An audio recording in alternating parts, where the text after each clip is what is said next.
তিনটি অভ্যাস যদি কারোর মধ্যে থাকে ও ব্যক্তির জাহান্নাম নিশ্চিত, গ্যারান্টেড জাহান্নামে।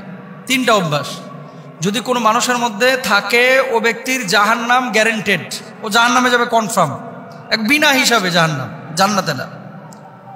আল্লাহ রাসূল সাল্লাল্লাহু আলাইহি ওয়াসাল্লাম বলেছেন, দেখেন আল্লাহ তাআলা কিন্তু কোনো মানুষকে জাহান্নামে পোড়ানোর জন্য বানান নাই। আল্লাহ বানিয়েছেন মানুষকে বড় মায়া করে, দয়া করে, রহম করে, মানুষ যাতে করে সুপথে ফিরে আসে, আল্লাহকে ডাকে, আল্লাহকে স্মরণ করে এবং আল্লাহর জান্নাতে যায়। কোনো মানুষকে আল্লাহ তাআলা ইচ্ছাকৃতভাবে জাহান্নামে জ্বালাবেন না, এটা আল্লাহ তাআলার বৈশিষ্ট্য না। আল্লাহ সুবহানাহু ওয়া তাআলার সিফাতের মধ্যেও এটা পড়ে না। আল্লাহ গাফফার, আল্লাহ রহমান, আল্লাহ রহিম। কিন্তু এমন কিছু কাজ আছে যে কাজগুলোকে আল্লাহ অত্যন্ত অপছন্দ করেন, নবী অপছন্দ করেন, কিন্তু এই কাজগুলো মানুষ অহরহ করছে। এই কাজগুলো করার কারণে মানুষ নিজের আশ্রয়স্থলটাকে জাহান্নামে বানিয়ে নিচ্ছে। তারা কারা? এক নম্বর, রাসূল আকরাম সাল্লাল্লাহু আলাইহি ওয়াসাল্লাম বলেছেন, মুদমিনুল খামর, যে মানুষটা নিয়মিত মদ পান করে, বছরে একবার পান করলো সে কবিরা গুনাহ করেছে।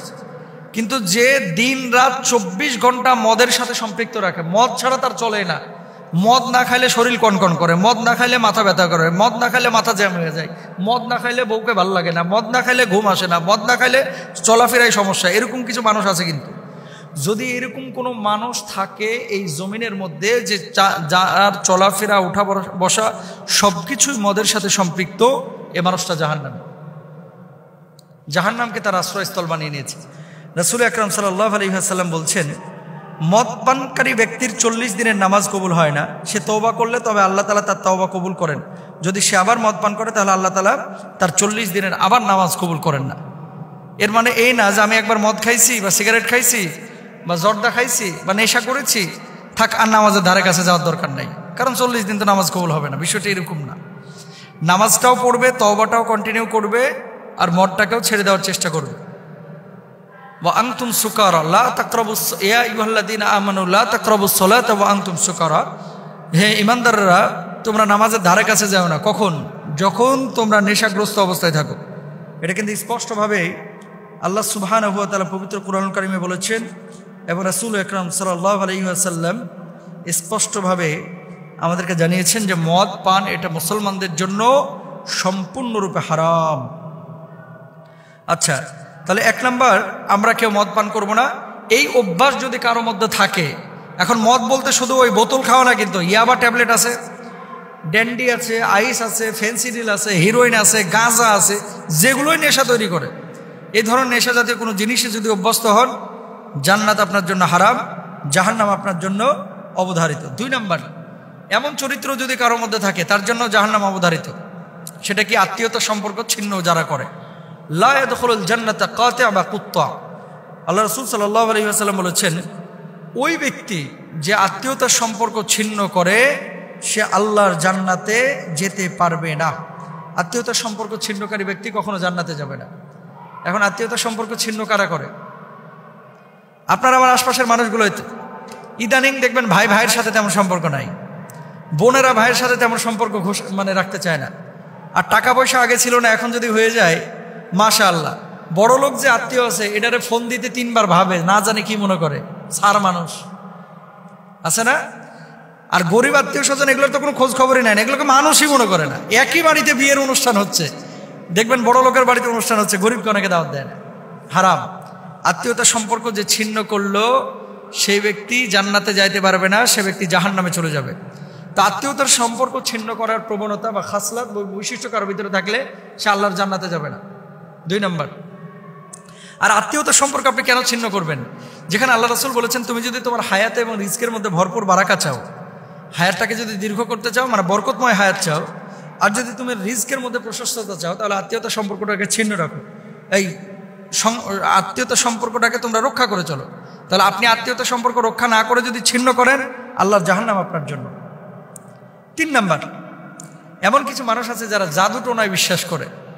এই জাদু টোনার কারণে কিন্তু দেখেন সূরা বাকারার মধ্যে 1 নম্বর পারা 15 নম্বর পৃষ্ঠা আল্লাহ তাআলা বিস্তরভাবে বলে দিয়েছেন এই জাদু টোনার কথা, সিহর শব্দ উল্লেখ করে, যে এটা সম্পূর্ণরূপে শয়তানি কাজ এবং কখনো কখনো মানুষকে কুফরের দিকে এটা নিয়ে চলে যায়।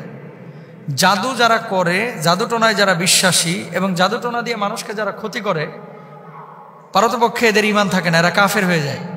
অনেক মুসলমান কিন্তু এই কাজ করে, অন্যের ভালো সহ্য করতে পারেন এর জন্য তাবিজ করে। রাসূল সাল্লাল্লাহু আলাইহি ওয়াসাল্লামকেও পর্যন্ত করা হয়েছে, যার পরিপ্রেক্ষিতে আল্লাহ তাআলা সূরা ফালাক নাস নাযিল করেছেন। তো জাদুটোনায় জড়ানো যাবে না, জাদুটোনায় বিশ্বাস করা যাবে না, জাদুটোনা যারা করে তাদের ধারে কাছে যাওয়া যাবে না, আরেকজনের কাছে তদবির নিয়ে এসে আরেকজনের ক্ষতি করা যাবে না। যদি এরকম কেউ করে সম্পূর্ণরূপে কুফরি কাজ করে এবং তার ঈমান থাকবে না। তাহলে স্থায়ীভাবে যে তিনটা অভ্যাস মানুষকে জাহান্নামের দিকে নিয়ে যায়, আমরা পাইলাম কি? 1 নম্বর হচ্ছে মদপান, 2 নম্বর হচ্ছে আত্মীয়তার সম্পর্ক ছিন্ন, 3 নম্বর হচ্ছে জান্নাতে এই জাদুটোনায় যারা আসক্ত। রাসূল আকরাম সাল্লাল্লাহু আলাইহি ওয়াসাল্লাম সাহাবীদেরকে বললেন, ও সাহাবীরা, আমার উম্মতের মধ্যে 70,000 উম্মত রয়েছে যারা বিনা হিসেবে আল্লাহর জান্নাতে যাবে। সাহাবীরা বললেন, ইয়া রাসূলুল্লাহ, 70,000 মানুষ বিনা হিসেবে জান্নাতে যাবে? এই কথা বলে নবীজি ঘরে চলে গেছে, আর বলেন নাই যে কারা। কতক্ষণ পরে সাহাবীরা আলোচনা শুরু করেছে গোল গোল হয়ে, যে আচ্ছা এরা কারা? কে বলছে সাহাবীরা, কে বলছে শহীদরা, কে বলছে নবী আমি আলাইহিস সালাম। কতক্ষণ পরে আল্লাহ নবী বের হয়েছে, বলছে কি নিয়ে তোমরা এত আলোচনা করছো? সাহাবীরা বললেন, ইয়া রাসূলুল্লাহ, আপনি যে বললেন যে 70,000 মানুষ বিনা হিসেবে জান্নাতে যাবে, এরা কারা? আমরা তো এটা নিয়ে কনফিউশনে পড়ে গেছি। আল্লাহ নবী বললেন, লা ইয়াস্তারকুনা ওয়ালা ইয়াত্তাইয়ারুনা ওয়ালা ইয়াত্তাওউনা ওয়া আলা রাব্বিহিম ইয়াতাওয়াক্কালুন। যারা দাগ কেটে চিকিৎসা গ্রহণ করে না, গালগুল কাইটা, হাত পা কাইটা, তারপরে আগুনের শেক টেক দিয়ে এমনভাবে স্পট ফেলে, এই ধরনের কোনো চিকিৎসা যারা গ্রহণ করে না, ওই ঝাড়ফুঁক আর কি, অবৈধ ঝাড়ফুঁক যেগুলা, অশুভ লক্ষণ যারা বিশ্বাস করে না, অলক্ষণী কুলক্ষণী বলতে কোনো কিছু পৃথিবীতে নাই, সব কিছুই ভালো। তবে হ্যাঁ, কখনো কখনো মানুষ আপনার ক্ষতি করতে চায়। এই জন্য আল্লাহ রাসূল সাল্লাল্লাহু আলাইহি ওয়াসাল্লাম আয়াতুল কুরসির আমল শিখিয়েছেন, সূরা ফালাক নাসের আমল শিখিয়েছেন। অশুভ লক্ষণ বিশ্বাস করা যাবে না। বিড়াল দৌড় মারছে, কাক বাড়ির ওপরে ডাক দিয়েছে, এই জন্য খারাপ কিছু আসবে, বিশ্বাস করা যাবে না। এবং আল্লাহর ওপরে সবসময় তাওয়াক্কুল করতে হবে। আর অবৈধ ঝাড়ফুঁক, মাছের চোখ দিয়া, মাছের আইস দিয়া, মহিলার ওই যে ঘর থেকে চুল নিয়ে এসে আরেকজনের উন্নার কোনা কাইটা নিয়ে এসে তাবিজ করে সেই মেয়েকে বসে আনার জন্য চেষ্টা করা, তদবির করা, চেষ্টা চালানো সম্পূর্ণরূপে হারাম। এগুলো করা যাবে না। আল্লাহ তাআলা আমাদেরকে বোঝার তৌফিক দান করুন।